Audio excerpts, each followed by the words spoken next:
Hi friends, இந்த video நம்ம என்ன பார்க்க போகிறோம்னா Delhi Capitals Royal Challengers Bengaluru match number 26. இந்த மேட்ச் எப்போ ஸ்டார்ட் ஆகுதுன்னா 3:30 பிஎம்க்கு ஸ்டார்ட் ஆகக்கூடிய மேட்ச்சு. ஸோ 2 மேட்ச்சு சனி ஞாயிறில் இருக்குது. முடிஞ்ச அளவுக்கு கவர் பண்ணி வீடியோஸ் போடுறேன். மறக்காமல் நம்ம சேனலை சப்ஸ்கிரைப் பண்ணாங்க, சப்ஸ்கிரைப் பண்ணிக்கோங்க. டெலகிராம் சேனலில் ஜாயின் பண்ணிக்கோங்க. நத்திங் லைக் ஸ்போர்ட்ஸில் வீடியோவை லைக் பண்ணிக்கோங்க. ஸோ இந்த மேட்ச் எங்கே நடக்குதுன்னா சின்னசாமி ஸ்டேடியமில் தான் நடக்குது. 3:30க்கு நடக்கக்கூடிய மேட்ச்சு 18ஆம் தேதி. ஸோ ஓரளவுக்கு ஸ்டாட்ஸ் நம்ம கெஸ் பண்ணுறது எல்லாமே நம்ம play for free different type of team போகிற இடத்துல யூஸ் ஆகும்னு நினைக்கிறேன். பட் ஒரு டீம் நம்ம போட்டு எஸ்எல் மூவ் பண்ணுறப்போ கண்டிப்பாக சேஃபாக போகணுன்ற ஒரு ஆப்ஷனில் நம்ம போவோம். மற்றபடி டிஃப்ரெண்ட் டைப்ஸ் ஆஃப் நம்ம டீம்ஸ் ட்ரை பண்ணுறப்போ நம்ம ஸ்டாட்ஸ் வைஸ் போகிறப்போ அது ஒர்க் ஆகும். எக்ஸாம்பிள், போன மேட்ச்சில் ரஹானேவோட ஸ்டாட்ஸ் எவ்வளோ தூரம் ஒர்க் ஆகிருந்துச்சு அப்படின்றது நீங்கள் பார்த்தீங்கனாலே உங்களுக்கு தெரிஞ்சிருக்கும். ஸோ அதனால் ஓரளவுக்கு ஒர்க் ஆகும். நீங்கள் different combinations team play for ஃப்ரீயில் யூஸ் பண்ணுறீங்க அப்படின்னா உங்களுக்கு ஒர்த்தபுளாக இருக்கும். 26வது மேட்ச்சு 27 சிஎஸ்கே மேட்ச்சு, அடுத்து 28, 29 ஞாயிற்றுக்கிழமை நடக்கக்கூடிய மேட்சஸ் தான். ஸோ எவ்வளோ மேட்சஸ் கவர் பண்ணி போட முடியுன்றது தெரில. ஸோ முடிஞ்ச அளவுக்கு கொடுக்குறேன். ஹெட் டு ஹெட்டுன்னு பார்த்தோம்னா 34 மேட்ச் நடந்திருக்கு. அதில் ஹெட் டு ஹெட்டுன்னு பார்த்தீங்கன்னா உங்களுக்கு 33 மேட்ச் நடந்திருக்கு. அதில் ஆர்சிபி 20, டிசி 12 வெற்றி பெற்றிருக்காங்க. So total matches 33. டொமஸ்டிக் இந்த கிரவுண்டில் நடந்த ஐபிஎல் மேட்ச் 200 மேட்ச் நடந்திருக்கு. அதில் 87 ஃபர்ஸ்ட் பேட்மேன் டீமும் 111 செகண்ட் பேட் டீமும். ஸோ ஓவரால் டொமஸ்டிக்கு ஐபிஎல் மட்டும் வராது, ஓவரால் டொமஸ்டிக் இன்டர்நேஷ்னல் இல்லாமல் 168 ரன் ஆவரேஜு. ஸோ கண்டிப்பாக ஆர்சிபி இருக்க ஃபார்முக்கும் டிசி இருக்க டவுனான ஃபார்முக்கும் செம்ம இதாக தான் போகும். வின்னிங் பர்சன்டேஜ்னு பார்த்தோம்னா இப்போ கேகேஆர் ஜிடி மேட்ச்லாம் முன்னாடியே கெஸ் பண்ணியிருப்போம். 99% ஜிடி தான் ஜெயிப்பாங்கன்னு எல்லாத்துக்கும் தெரிஞ்சிருக்கும். அதேமாதிரி இந்த மேட்ச்சில் ஒரு 70-30ன்ற மாதிரி நம்ம எடுத்துக்கலாம். 70% ஆர்சிபியும் 30% வேணால் டிசி ஜெயிப்பாங்க அப்படின்னு நம்ம எடுத்துக்கலாம். ஏன்னா செம்ம ஃபார்மில் இருக்காங்க ஆர்சிபி. செப்படோரிய பேட்டிங் இருக்குது. குணால் பாண்டியா ஒரு லெஃப்ட் ஆர்ம் மீடியம் பேஸ் போடுறாரு. டிசியில் ஸ்டார்டிங்கில் அந்த 2 விக்கெட்டை தூக்கிட்டா மிடில் ஆர்டர் ரொம்ப மோசமாக இருக்காங்க. அதனாலேயே அவங்க தடுமாறுறாங்க. ஸோ வெற்றி வாய்ப்புன்னு பார்த்தோம்னா ஆர்சிபிக்கு தான் அதிகமாக இருக்கும். ஸ்கோர் கார்டு அனலைஸ் நம்ம பார்க்கலாம். டிசி ராயல் சேலஞ்சர்ஸ் பெங்களூர் போன சீசன் ஆனது. இதில் நீங்கள் பார்த்தாலே உங்களுக்கு தெரியும், கேஎல் ராகுல் 2 மேட்சுமே தரமான பர்ஃபார்மன்ஸ் பண்ணியிருப்பார். இதே சின்னசாமி ஸ்டேடியம் தான் கேஎல் ராகுலுக்கு ஹோம் கிரவுண்டு. இதே கிரவுண்டில் தான் அவர் 93 அடித்து ஒரு செலிப்ரேஷனும் பண்ணியிருப்பார். அது எல்லோரும் பார்த்துருப்பீங்க. Stubbs 34, Stubbs 38. ஸோ டிஃப்ரென்ஷியல் ஒரு யூனிக் பிக்காக ஸ்டப்ஸ் இந்த மேட்ச்லேயும் இருக்கலாம். Bhuvneshwar Kumar 3 wicket, Hazlewood 2 wicket, Axar Patel 2 wicket, Kuldeep Yadav 2 wicket, Bhuvneshwar Kumar 2 wicket. So Bhuvneshwar Kumar டோட்டலாக 4 விக்கெட் எடுத்திருக்காரு. குணால் பாண்டியா ஒரு டிஃப்ரெண்ட்டான ஒரு பொசிஷனில் ஆடி பேட்டிங்லேயும் ரன் அடித்து பவுலிங்லேயும் ஒரு விக்கெட் எடுத்திருக்காரு. ஸோ ஜஸ்ட் இதை பார்த்துக்கோங்க யார் யார் எப்படி பெர்ஃபார்ம் பண்ணியிருக்காங்கன்னு. இந்த சீசனில் இருக்கக்கூடிய மோஸ்ட் ஆஃப் த பிளேயர்ஸ் அப்படியே தான் இருக்காங்க. இந்த 2 டீம்லேயும் இந்த பெர்ஃபார்மன்ஸ் கொடுத்த ஸ்கோர் கார்ட்லேயுமே இருக்கக்கூடிய பிளேயர்ஸ் அப்படியே தான் இருக்காங்க. இப்போ நம்ம பார்க்குறது இந்த கிரவுண்டில் நடந்த மேட்ச்சு 2 மேட்சுக்கான ஸ்கோர் கார்டு எடுத்திருக்கேன். அதில் லக்னோ 146 தான் அடித்தாங்க, நல்ல பேட்டிங் விக்கெட்னாலும். ஆனால் என்னென்னா நம்ம போக போக நான் சொன்ன மாதிரி ஃப்ளாட் ட்ராக்காக இருக்காது. கொஞ்சமாக பவுலர்ஸுக்கு ஹெல்ப் இருக்கும் குவாலிட்டி டீமாக இருந்தால் அப்படின்றது எல்லா கிரவுண்ட்ஸ்லையுமே தெரிய ஆரம்பிச்சிருக்கு. அது சின்னசாமி ஸ்டேடியமுமே நடந்துச்சு. பார்த்தீங்கன்னா இனிஷியல் பேஸில் பிரின்ஸ் யாதவ் செகண்ட் பவுலிங்கில் விக்கெட் எடுத்தார். ஆவேஸ் கான் 2 விக்கெட் எடுத்தார். எப்போயுமே ஆவேஸ் கான் ரிவர்ஸ் ஸ்விங் பண்ணி செகண்ட் பவுல் பண்ணுறப்ப விக்கெட் எடுப்பார். ஃபஸ்ட்டு பவுல் பண்ணுறப்போ பவுலர்ஸ்க்கு ஹெல்ப் பண்ணுறது கிடச்சிது. ஸோ ஃப்ளாட் ட்ராக் இல்லாமல் மீடியம் பேஸருக்கும் கொஞ்சம் ஹெல்ப் இருக்கக்கூடிய ட்ராக்காக தான் சின்னசாமி ஸ்டேடியம் இருக்குது. ஸோ ஃபஸ்ட்டு பவுல் பண்ணுறப்போ கண்டிப்பாக அந்த டெத்தில் போடக்கூடிய பவுலர்ஸ்க்கு அட்வான்டேஜ் இருக்கும். அதேமாதிரி செகண்ட் பவுல் பண்ணுறப்பையும் மீடியம் பேஸர் யாராவது ஒரு ஆள் 2 ஆள் விக்கெட்ஸ் எடுக்கலாம். ஸோ ஆர்சிபி சேசிங் வந்தாங்கன்னா கண்டிப்பாக ஜெயிச்சிருவாங்க. 2 மேட்சுமே எப்படி முடிச்சிருக்காங்க பாருங்கள். 16வது ஓவர்லேயே 2 மேட்சையும் சேஸ் பண்ணி முடிச்சிருக்காங்க. ஸோ குயிக்காக தான் அவங்க சேஸ் பண்ணுறாங்க. சப்போஸ் டிசி வந்தாலும் கேஎல் ராகுல் இருக்கார். பட் என்னன்னா எவ்வளோ பெரிய பிளேயராக இருந்தாலும் ஹேசல்வுட் புவனேஸ்வர் குமாருக்கு திணறாங்க. அது மட்டும்தான் ஒரு மைனஸாக இருக்கும் அந்த ஓப்பனர்ஸ்க்கு. இல்லை சூரியவன்சி மாதிரி அடிச்சிட்டாங்க அப்படின்னா கண்டிப்பாக ஒரு நல்ல ரன்ஸுன்றதை எடுத்துகிட்டு போகலாம். ஓவரால் ஃபஸ்ட்டு பவுல் பண்ணுறப்போ அந்த டெத்தில் போடக்கூடிய மீடியம் பேசர், எக்ஸாம்பிளுக்கு உங்களுக்கு இந்த சைடில் எப்படியும் இங்கிடி தான் டெத்தில் போடுறாரு. இன்னொன்று முகேஷ் குமாருக்கு ஒரு ஓவராக கொண்டு போயிடுறாங்க. அதில் ஒரு விக்கெட்ஸ் எடுத்துறாரு.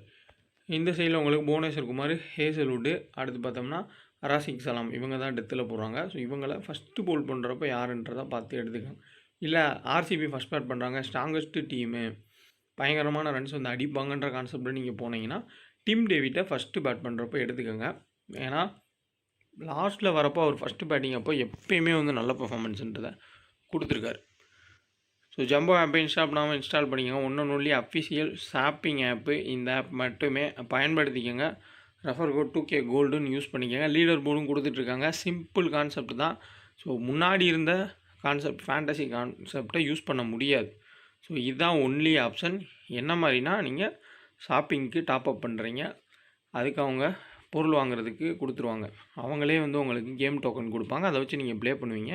அதில் நீங்கள் வித்ட்ரா எடுக்கிறதுமே ஷேர் மார்க்கெட் மாதிரி கோல்டை நீங்கள் செல் பண்ணி எடுக்கிற மாதிரி தான் இருக்கும். ஏன்னா அதுதான் வந்து ஒரே ஆப்ஷன், சேஃப் ஆப்ஷன் பேங்க்குக்கு வர்றதுக்கு.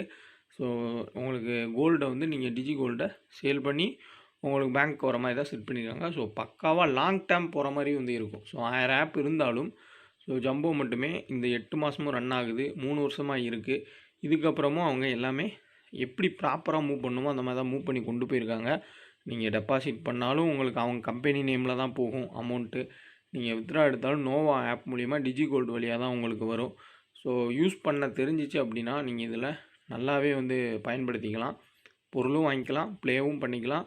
வித்ட்ரால் வந்து நீங்கள் எடுத்தாலும் நீங்கள் டிஜி கோல்டை சேல் பண்ணி உங்களுக்கு வித்ட்ரா ஆகிற மாதிரி வந்துடும். பக்கா சேஃபு, யூஸ் பண்ணிக்கோங்க. டிஸ்கிரிப்ஷன்லேயும் லிங்க் இருக்குது, டெலகிராம் லிங்க் இருக்குது. டீம் பார்த்தோம்னா ஃப்ளிப்சால்ட்டு.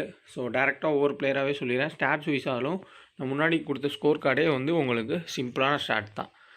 ஃப்ளிப்சால்ட் ஸோ ஃபஸ்ட்டு பேட் பண்ணால் கண்டிப்பாக வந்து நல்லா ஆடுவார். இதை நான் பலமுறை வந்து சொல்லியிருக்கேன் எல்லா கிரவுண்ட்லேயுமே. செகண்ட் பேட் பண்ணால் கொஞ்சம் ப்ரெஷரில் குயிக்காக அடிக்க போய் அவுட் ஆவார். அதுக்கு தொடர் கதையாக தான் இருக்குது. சப்போஸ் ஃபஸ்ட் பேட் பண்ணுறாரு, நல்ல பேட்டிங் ட்ராக்கு, ஒரு மதியான மேட்ச்ன்றதுனால ஃபஸ்ட் பேட் பண்ணால் ஒரு 35 ரன்னுக்கு மேலே கூட அடிக்கிறதுக்கு சான்ஸ் இருக்கும்.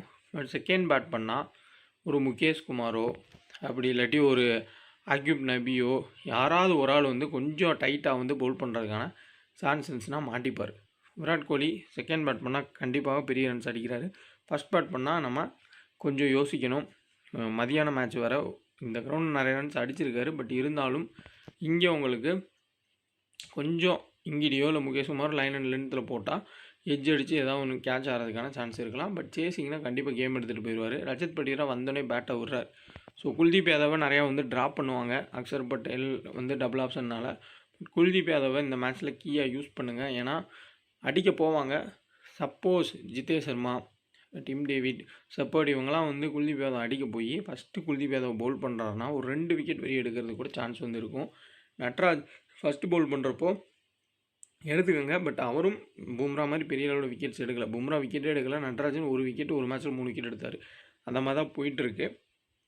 கன்சிஸ்டண்ட்டாக உங்களுக்கு விக்கெட் டேக்கிங் போலன்னா இங்கிடி, முகேஷ் குமார் தான் வந்து பெஸ்ட்டு. குல்தீப் யாதவ் ஒரு ரிஸ்க் எடுக்கிறவங்க ட்ரை பண்ணுங்கள். அக்ஷர் பட்டேல் நீங்கள் பேட்டர் கான்செப்டில் கொண்டு போய்க்கிறது கரெக்டாக இருக்கும். நிதிஷ் ராணா, சமீர் ரிஸ்வி யாராவது ஒரு ஆள் வந்து ப்ளே பண்ணுவாங்க. அசுட்டோஷ் சர்மாவை இப்படி அசுட்டோஷ் சர்மாவை வந்து ப்ளே பண்ண வைக்கிறாங்க அப்படின்னா நிதிஷ் ராணா இல்லாட்டி சமீர் ரிஸ்வியில் ஒரு ஆள் வந்து ப்ளே பண்ணலாம். ஸோ இந்த சைடில் உங்களுக்கு பெஸ்ட் ஆப்ஷன் கேஎல் ராகுல் நல்ல ஒரு கேப்டன் சாய்ஸாக இருப்பார். 10 நிமிஷங்கா குயிக்காக பேட்டை விடுறாரு. ஹேசல்வுட் அவுட் ஆகிறதுக்கான சான்ஸ் வந்து அதிகமாக இருக்கும். குல்தீப் யாதவ் அடுத்து Axar Patel decent picks. First bowl பண்ணாலும் ரொம்ப இம்பார்ட்டன்ட் பிக் வந்து லுங்கி இங்கிடி. முகேஷ் குமாரும் எடுத்துக்கங்க, டெத் வரையும் கொண்டு போகிறாங்க. ஸோ நபி ரொம்ப ரிஸ்க்கு தான். ஓவர்ஸ் கட் பண்ணிடுறாங்க 1 or 2 ஓவர்ஸில். ஸ்டப்ஸு, டேவிட் மில்லர், அதில் டேவிட் மில்லர் சேசிங்லேயும் ஸ்டப்ஸையும் நீங்கள் ஏர்லி விக்கெட்ஸ் போகும் நிசாக் அவுட் ஆவார்ன்ற மாதிரி கான்செப்ட் போனீங்கன்னா 2 பேரும் நீங்கள் வந்து செகண்ட் பேட் பண்ணுறப்போ வந்து நம்ம எடுத்துக்கிறது பெட்டராக இருக்கும். இல்லை போன மேட்ச் மாதிரி பேட்டர்ஸுக்கு வந்து சாதகமாக இல்லை, நியூட்ரலாக இருக்குது அப்படின்னா நீங்கள் பவுலர்ஸை கொஞ்சம் எக்ஸ்டெண்ட் பண்ணி எடுத்துக்கோங்க. இல்லை க்ளீன் ஃப்ளாட் ட்ராக்காக இருக்குன்ற மாதிரி தெரிஞ்சிச்சு அப்படின்னா டேவிட் மில்லர், ஸ்டப்ஸ் வரையும் வந்து நம்ம எல்லாரையுமே வந்து எடுத்துக்கலாம். இந்த சைடும் டிம் டேவிட் வரையும் வந்து நம்ம பேட்டர்ஸை ஃபுல்லாக நிரப்பி இந்த ஐபிஎல் ஸ்டார்டிங்கில் எப்படி போச்சோ அந்த மாதிரி வந்து நம்ம எடுத்துக்கிறது பெட்டராக இருக்கும். ஸோ ரைட் ஆர் லெஃப்ட்டு எந்த ப்ராப்ளமும் இல்லாமல் குணல் பாண்டியா பவுன்சர்ஸை போட்டு குழப்புறாரு. ஸோ அதிலே வந்து விக்கெட் கிடைக்கிது. சுயா சர்மா ஒரு டிஃபரன்ஷியல் ஆப்ஷனாக செகண்டாக பவுல் பண்ணால் வந்து எடுத்துக்கோங்க. ஸோ ஃபஸ்ட்டு பவுல் பண்ணால் கண்டிப்பாக ஹேசல்வுட் ஆர் டஃபி யார் ஆடினாலும் அவங்கள பிக் பண்ணிக்கிறதும். புவனேஸ்வர் குமார், ரசிக் சலாம் ரொம்ப இம்பார்ட்டன்ட். செகண்ட் பவுல் பண்ணால் கண்டிப்பாக ஹேசல்வுட். புவனேஸ்வர் குமார் கூட செகண்ட் பவுலிங்கில் பெரிய அளவில் விக்கெட்ஸ் எடுக்கலை. டிசியும் நல்ல டீம் தான். கண்டிப்பாக லாஸ்ட் வரையும் வந்து போராடக்கூடிய ஒரு டீமு. கேகேஆர் அளவுக்கு ரொம்ப மோசமாக இல்லை. ஓரளவுக்கு வந்து பெர்ஃபார்மன்ஸ் அவங்களுக்கு கொடுப்பாங்க. ஸோ ஓவரால் பெஸ்ட்டு சாய்ஸில் கேஎல் ராகுல், விராட் கோலின்னு போவாங்க. அதுக்கு மேலே போனால் அக்ஷர் பட்டேல் நம்ம போகலாம். நெக்ஸ்ட்டு ஹேசல்வுட் வந்து ஒரு நல்ல ஆப்ஷனாக இருப்பார். ரஜத் படிதார் எப்போனாலும் நமக்கு ரிஸ்க் தான். வந்தோடனே அடிக்க தான் பார்க்குறாரு. எல்லா மேட்சுமே படாது. ஏதாவது ஒரு மேட்ச் மேலே போனால் கூட கேட்ச் ஆயிரும். அதையும் வச்சுக்கோங்க. அதே இது படிக்கல். ஸோ அவருக்கு அந்த பவர் பிளேயர் நிறையா பால்ஸ் கிடச்சா தான் அடிக்கிறாரு. அப்படி இல்லாட்டி வந்து அவுட் ஆயிடுறாரு ப்ரெஷர் ஆகி. ஸோ எப்பயுமே அதுதான் படிக்கலுக்கு இருக்க ஒரு பிரச்சனை. ஸோ கிளிக் ஆனால் நிறையா ரன்ஸ் வந்து ஈஸியாக அடிப்பார். அப்படி இல்லாட்டி அவுட் ஆகிட்டு போயிடுவார். அந்த மாதிரி பிளேயர் தான். அது தொடர்ச்சியாக வந்து போயிட்டுருக்கு. ஜிதேஷ் சர்மா ஏதாவது ஒரு மேட்ச் ஆடக்கூடிய பிளேயர். பட் டீம் டேவிட்டை ஃபஸ்ட்டு பவுல் பண்ணால் எடுத்துக்கோங்க. செப்பர்டுக்கு ஓவர் கொடுக்கல. ஸோ 5 பவுலர் காம்பினேஷனில் தான் போகிறாங்க. செப்பர்டுக்கு கொடுக்குற மாதிரி தெரியல. ஸோ டெத்தில் இங்கிடி, அடுத்து முகேஷ் குமார், நெக்ஸ்ட்டு நட்ராஜன் பவுல் பண்ணலாம்.